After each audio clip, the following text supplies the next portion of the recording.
John Bauer. Ladies and gentlemen, please help me welcome Mr. John Bauer.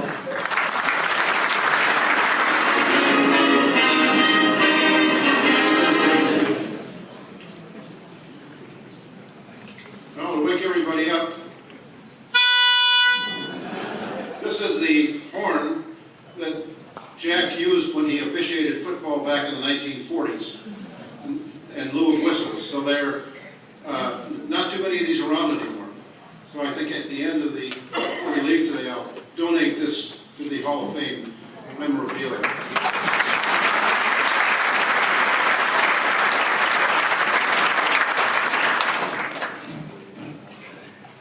John Bauer Jr., known to his friends as Jack, was born in 1908 and passed away in 1977. He lived in his younger days at 802 Court Street and right across the street from John Moore Elementary School, where he went to elementary school, and then later to Arthur Hill High School, the old Arthur Hill, on Court Street down further. The family was in the men's clothing business, and his father, Carl, worked with his younger brother, Clarence, and ran Bauer Brothers clothing store for many years. After he graduated, he went to Arthur Hill. He lettered in football, basketball, track and field, and he was captain of the swimming team. So he was quite active in not only athletics, but also, as indicated in the video, the various extracurricular activities in the school. He graduated from Arthur Hill and attended Elma College for a year and played on the championship football team. And he transferred to Michigan in mechanical engineering, graduating there in 1931, but only after 3 years as playing football, 1928, 29, and 30. After graduation, he came back to Saginaw. He loved Saginaw. Saginaw was his home. He never moved. And he was hired by Saginaw Malibu Iron in the personnel department in those days, now known as Human Resources. And it was during the Great Depression, so they hired him at 15 cents per hour. So that was interesting. He decided to start officiating football on the side as a hobby, and basketball. So he was officiating basketball and football at the high school level, and then he worked his way up to the small college level, and then in 1942, Tug Wilson invited him to join his team in the Big Ten, and he officiated in the Big Ten from 1942 to 1957. Again, the highlight of that career was the 1955 Rose Bowl game, and I think that's the only Rose Bowl game in history that it poured rain. And we were there, the family was there. My mother and my two younger brothers had enough at halftime, so they left and went back to the hotel. I stayed because Jack told me, if you meet me at the tunnel, we get entrance to the tunnel after the game, I'll take you in the locker room. So I was, it was a big thrill for like a 13-year-old to go in the locker room with the players and the coaches and, famous players, Howard Hopalong Cassidy, Heisman Trophy winner, Woody Hayes, that was one of his early Rose Bowl games, etc.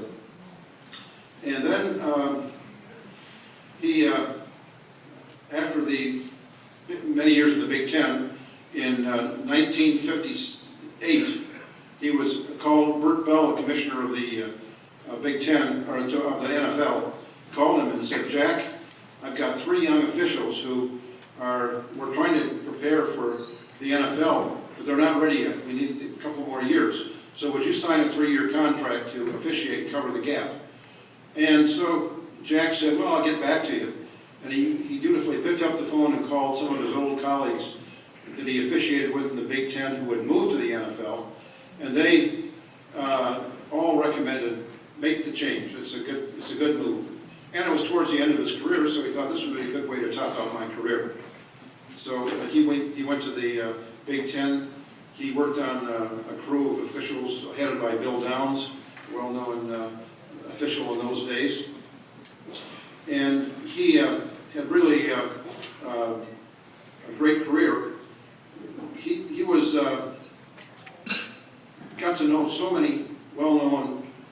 celebrities in college and professional sports, and also locally here in Saginaw, well known across the board. People like Frank Leahy, Fritz Chrysler, Big E. Munn, Benny Oosterbaum, George Hallis, Buddy Parker, Duffy Doherty, and Bud Wilkinson. So he really got to know some very well-known people. They liked him, he got along well, and it seemed to me every time he traveled around the Midwest or wherever, he would run into some of his friends everywhere, in the airports, hotels, what have you. He loved Saginaw. Saginaw was his home. He, in addition to his sporting career and officiating career, he played a lot of golf, and he even found a little extra time to coach a boys' town basketball team for 4 years. If he were alive today, he would be honored to be inducted into this great organization. And in closing, I want to read a note.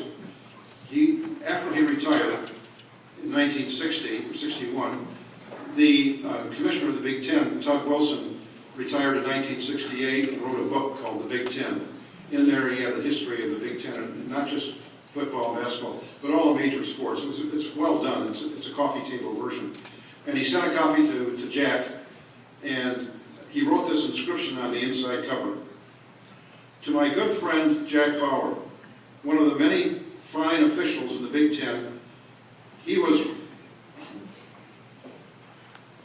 one I will always remember, and a member of my gang, and with many others, kept the Big Ten at the top of the prestige at the top. Jack, I hope you will enjoy the book, and as a great athlete at Michigan, you helped make it. Tug Wilson.